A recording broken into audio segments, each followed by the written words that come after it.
5 real-life masked killers. Murderers are among some of the most vile people in the world, but sometimes their objective is more than just to kill. They also aim to terrify. The people on this list took terrifying to new heights, all because they enjoyed it. These are 5 real-life masked killers. Number 5. Fabian Kramer. At 19 years old, Fabian Kramer from Bielefeld, Germany, became fascinated with the movie Saw in March of 2012. The film first came out in 2004 and featured a crazed murderer who kidnapped 2 men and chained them up in an underground bathroom. In order to get out, they had to saw their way to freedom. In what seemed to be a stroke of inspiration, Kramer put on a mask, the same one used in the film, went to his landlady's apartment, 82-year-old Hanna Litz, and stabbed her more than 50 times. What's even more strange is that just moments later, Fabian called the police to report what he had done, saying, "Come quickly, someone is bleeding to death." When the police got there, he was kneeling beside his victim and pretending to save her life. He told the cops he was an ambulance man and he was doing his best to save her. He thought he could get away with that, but investigators concluded that with the amount of blood on his shirt, along with forensic evidence, that it was Kramer who had killed Hanna in the first place. They searched his apartment, which was located just across from the landlady's room, and inside they found the evidence they needed: a yellow-handled kitchen knife, which was used to kill the victim. Disturbingly, police discovered the mask he used as well, splashed with blood. Fabian was arrested but denies he was involved with the crime. In fact, even his lawyer doesn't know why the teen killed Hanna. It seems, though, he must have been thinking about the murder for some time and only found the courage right after he watched the movie. Despite having no clear reason on why he killed, the judge pronounced him to be a clear menace to society and sentenced him to 10 years inside a psychiatric facility. Number 4. Alex Mingle. It began on February 24, 1985, when Alex Mengle's vehicle was pulled over for a traffic violation in Westchester, New York, by Officer Gary Stimolowski. Inside the car was Mingle and 3 of his friends. After the officer found shotguns in the trunk, he asked for a license, but Mingle didn't have one. He called dispatch to run a license and registration check, but Mingle had other plans. He pulled an unregistered handgun out from underneath the vehicle's front seat, approached the officer, and shot him point blank. He then told his friends to take his car and go home. Mingle then took the patrol car, drove it for about a mile before abandoning it. Police found it an hour later. Officer Stimolowski was wounded on the passenger's seat and later died at the hospital. On February 25th, the day after the shooting, Mingle abducted 44-year-old IBM employee Beverly Capone. At 8 p.m., she was headed to the parking lot but vanished along with her white Toyota. A day later, nearly 4 hours away, in a town near Syracuse, New York, a 13-year-old girl on her paper route said a white vehicle pulled up next to her. The driver pointed a gun and instructed her to get in the car, but instead of doing that, she took off running. She described the driver as wearing an unusual disguise and said he had on a wig of long black hair, lipstick, and a dress, and when asked to identify the person in a photo lineup, the girl picked Mingle. A week later, on March 2nd, the white Toyota was spotted in Scarborough, Toronto. A high-speed chase ensued and ended when the vehicle skidded on ice. Mingle was captured, and inside the car they found Capone's driver's license with a picture of Mingle pasted on top of Capone's photo. They also found a wig of long black hair. During questioning, Mingle denied knowing Capone and insisted he just took her car from a parking lot. Officers then retraced his steps, and it led to a remote cabin that had been broken into. Hidden in the drawer was Capone's IBM ID card, and later on dogs found her body buried in a stone wall close to the cabin. Beverly had been stabbed multiple times in the chest. Mingle then scalped her head, taking her long black hair. This was the wig the officers had found in the car. The face on her skin was also carefully peeled off. It's believed Mingle decided to use Capone's hair and possibly her face as a mask in order to escape. Weeks after the arrest, Mingle was charged for the murder of the officer in Westchester and arranged for Capone's. On the way back from court, despite handcuffs and shackles, he tried to escape by stealing the gun from an officer next to him. The other officer was forced to stop the vehicle and shoot Mingle, killing him. Mingle may have also been involved in other murders, including that of 13-year-old Antonella Mattina. She disappeared in 1984 after running an errand. Her skull with braces still on her teeth was found years later. Mengle's brother Gustav lives 6 blocks from that girl back in 1984, but he's a registered sex offender who now resides in Florida. To add to the suspicion, when Alex was killed, officers found photos of women inside his wallet. He also had a map of Harrisburg, Pennsylvania, with marks on wooded locations. However, what the map indicated or suggested exactly has never been determined. Number 3. Dani Rowling. To shock, titillate, and terrify, Dani Rowling employed all 3 when he murdered 5 Gainesville, Florida students between November and August of 1990. Rowling's disturbed behavior formed during his early years. A product of an abusive household, he grew up in Shreveport, Louisiana with a sadistic police officer father. His mother allowed the abuse and never protected her sons. In his teens, he dropped out of school and started a series of robberies in Georgia, and when he became an adult, it wasn't any better. He couldn't hold a job and returned to burglaries and petty theft, landing himself in and out of jail. By 1990, he moved back home but got into a fight with his dad and almost killed him. Rowling fled and ended up in Florida, and it's here that his reign of murderous terror escalated. On August 24, 1990, Dani broke into the apartment of college freshmen Sonia Larson and Christina Powell. He first headed upstairs where Sonia was sleeping and attacked her, taping her mouth shut, binding her wrists, and then stabbing her to death. Next, he went back downstairs where Powell was sleeping on the couch and attacked her. Rowling then mutilated the bodies, cutting parts of the victims and posing them suggestively. The next day, he broke into 18-year-old Christina Hoyt's apartment. He found it empty but decided to wait. As Hoyt arrived back at around 11 a.m., Rowling surprised her from behind the door and subdued her. He taped her mouth and bound her wrists before stabbing her in the back. Rowling cut off her head and placed it on a shelf facing the body. But Rowling wasn't done. He entered another apartment, this time that of Manuel Taboada, who was 23, and his roommate Tracy Pauls. The two had been friends since high school. As both were asleep, Rowling broke into the unit and attacked Manuel first. Despite the scuffle between the two men, Rowling overpowered and killed him.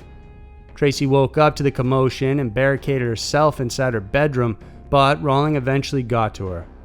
He bound, sexually assaulted, and then stabbed her to death. Her body was also posed. By this time, Gainesville was in a panic. It took months before Rowling's name was tied to the crime. In fact, an initial suspect was blamed, and the investigation was dropped after they were apprehended. When Dani was arrested for a series of burglaries, the cops found his camping site in the woods. His items were collected but never investigated until later on. When they finally did, they matched his tools to marks in Hoyt's apartment. His tape deck also contained original songs and recordings of himself talking about the murders. Since then, he has been dubbed the Gainesville Ripper, and he was found guilty and sentenced to death via lethal injection. Before he died, he left a written statement confessing to the Shreveport murders as well, where a family of 3 were killed in November of 1989. And it was Dani Rowling's crimes that inspired the movie Scream. Number 2. Haden Clarke. Haden Clarke hailed from Troy, New York, and was born and raised in an affluent family. But despite the abundance, abuse played prominently within the household.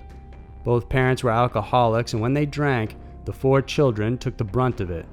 Haden, however, had it worse than the others. During his childhood, his father called him a retard, while his mother dressed him in girls' clothes and called him Kristen.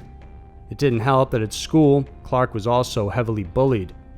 He retaliated by torturing animals, decapitating them and leaving their heads at the front doors of the kids who bullied him. When he left home, he attended the Culinary Institute of America and graduated as a chef.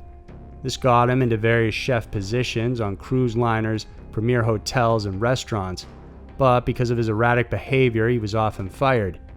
He finally joined the U.S. Navy as a cook, but the shipmates didn't take kindly to him after they found out that he liked to wear women's underwear. In the end, he was discharged and diagnosed with paranoid schizophrenia. After leaving the Navy, he stayed with his older brother Jeff in Silver Springs, Maryland. He stayed for a while, but was asked to leave after he masturbated in front of his niece. On May 31, 1986, a 6-year-old neighbor named Michelle Dorr came by looking for Clarke's young niece. Nobody else was home, and Clarke was packing his belongings. Clarke told the girl that she was upstairs in the bedroom, but once there, he stabbed and killed Michelle. He cannibalized her and then stuffed her body in a duffel bag and buried the remains in a shallow grave at a nearby park. It would take years before Clarke would be linked to the crime.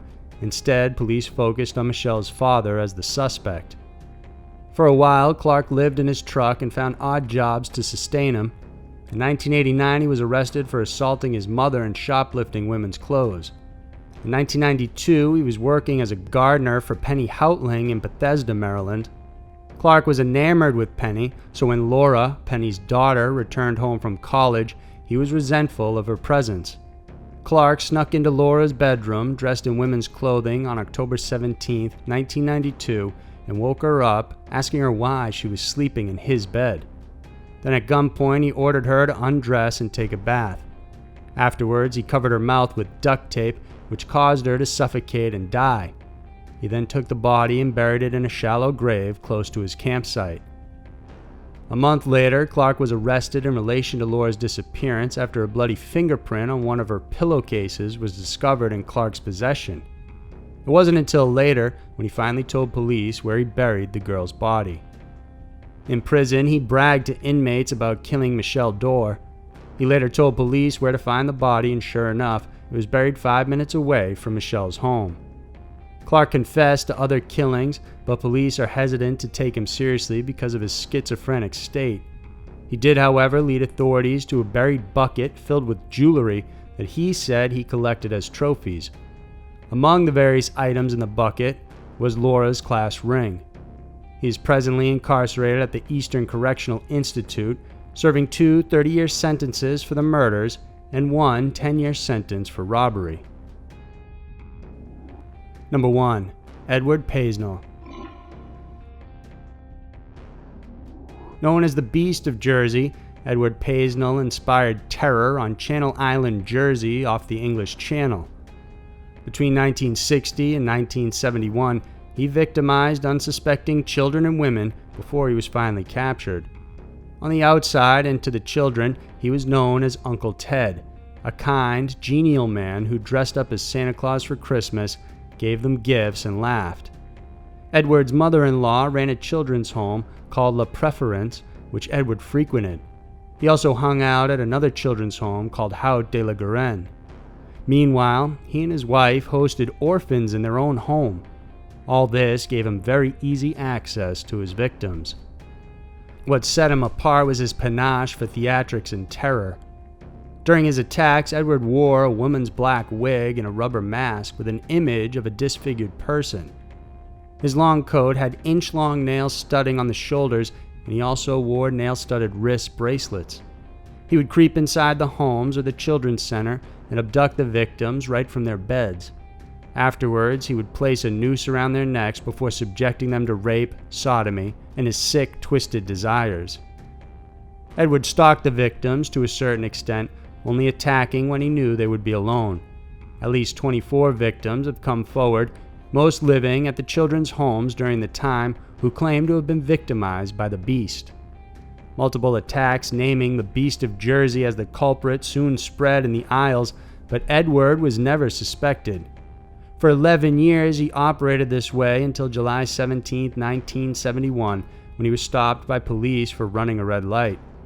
He thought that authorities had figured out that he was the Beast of Jersey, and he also didn't want them to find out about the car he had stole just that evening. He attempted to evade, and a car chase ensued. Eventually, he was caught and when police investigated the vehicle, they found his beast costume. He was immediately arrested, and soon victims started coming forward. It was discovered that for the entirety of the crime spree, Edward lived a Jekyll and Hyde existence. By day, he was a builder and a pillar of local society, even once calling on the cops to arrest and find the beast victimizing the area. But behind closed doors, he was heavily fascinated by the occult and adored the notorious 15th century French nobleman Gilles de Rais. De Rais is the man modeled after the legend of Bluebeard, a terrifying figure in folklore who kidnapped children and offered them to the devil as sacrifice. When police searched his residence, they found a secret shrine that he had built for Satan. It was an altar, heavily decorated with occult items and symbols. It was here where Edward would sacrifice small animals as he prepared for the night's work. Edward was convicted of 13 counts of assault, sodomy, and rape, and sentenced to 30 years in prison. He served his sentence and was released in 1991, where he then went back to the Isle of Wight, where he died 3 years later at the age of 68. In 2008, a small child's skull was found in the area of the Isle where the orphanage once stood. It was the same orphanage Edward once frequented, and it's believed he may have been responsible for countless missing children in the area. So there were 5 real-life masked killers. Murderers often try to hide who they truly are to the public at large by telling lies. For these killers, they physically embodied a lie, a different person altogether, by wearing masks, hoping to fool, terrify, and ultimately terrorize their victims. If you enjoyed watching this, then give it a thumbs up and subscribe to our channel, because every Wednesday and Saturday we have new videos that you're going to want to check out. Thanks for tuning in, and we'll see you soon.